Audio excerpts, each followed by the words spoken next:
Cheesecake by Max. From the Clan Yellowtail Field Hospital. Dear Mum and Dad, the heart monitor's beeping is driving me insane. Haven't been able to sleep ever since they dropped me off at the hospital. I'm a hero though, apparently. They gave me a medal and everything. Pip got one too, only he's not awake yet. Still sound asleep in the other bed. I don't know if I'd be able to deal with his constant chattering in my current state. Don't worry, the doctors are quite optimistic he's going to make a full recovery. The rest of my squad, well, they weren't so lucky. Killed in action by these self-proclaimed blessed sisters. It's part of the soldier's life, I guess, but you don't really think it'll happen until it does. I'm sad you don't get to meet June now. I think you would have loved her. She was always asking about your cheesecake, Dad. I told her it's the best in the galaxy, and the salty taste of tears got caught on the tip of my snout before the liquid dropped and stained the letter I'd been writing. I tore off the page and tossed it in the bin. Hi, Mom and Dad. I wish I could relate to you the things I've seen in a more pleasant way, but the truth is ugly. My infiltration squad was able to hide for a bit between the stalkers and the ogre agents. Of course, then their golden APCs rolled in and let out the fire teams. Fusion plasma was whistling past overhead, and Flamer spat out an inferno that he had nearly melted the whiskers off of us. Ogres and stalkers didn't last long. When it was our turn, the Flamers smoked us out, and MG fire chased us off. Most of the squad died right then, screaming and burning. It was June, Pip, and me that reached cover behind some building when we got the order to take center objective. Several sisters with heavy weapons were camped out there, so we knew there wasn't a snowball's chance in hell. June said something so stupid I'll always remember it. I'll draw their fire, but you got to promise me to have some cheesecake for me after the battle.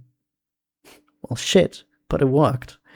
She ran out and the sisters fired up their jetpacks to follow her, leaving the objective unprotected. Pip kept asking me if we were going to be alright while we hunkered down and waited for the reinforcements. He could talk the tail off of you if you're not careful. Why did he make it out, not June? Sometimes I wish the artillery would have taken him out. Hey! I recognized Pip's voice and froze. Hey, Ren, is that you? Yeah, I said quietly in response. We made it out, you and I. His voice was barely a squeak. I don't think I would have been able to make it without you, you know? Yeah, I whispered, crumpling up that last page I'd written and discarding it. Did June? No. He stopped for a second, then he said, I'm sorry. Yeah, I said. I know she meant a lot to you, Ren, and I... He started. Please don't.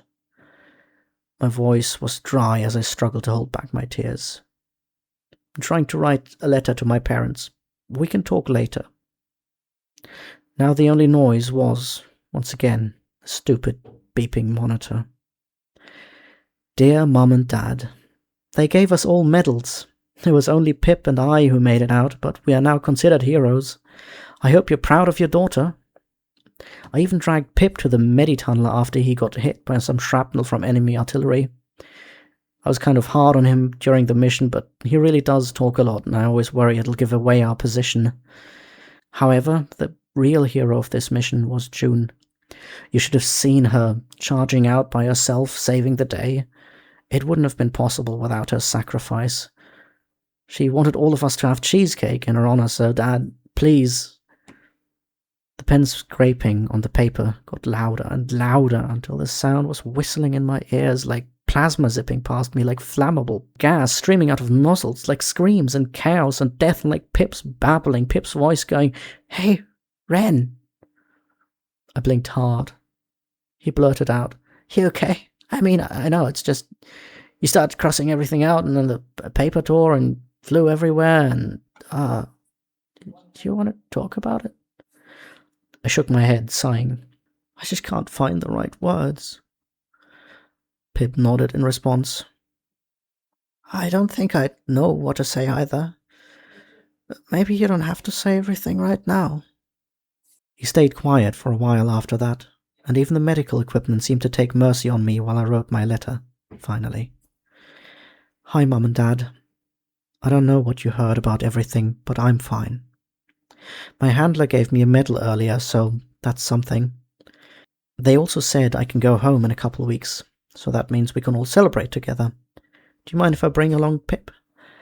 He's a guy from the squad. Please, Ma, he really is very sweet, even if he talks a lot. I'm sorry I didn't write you sooner. I guess I have an excuse, but I miss you guys lots. Especially your cheesecakes, Dad. Won't you bake me one for when I get back? I hope you and the rest of the family are well. Can't wait to see you all. Your loving daughter, Ren. P.S. The cheesecake would cheer me up, I think. I hope it's not too much trouble.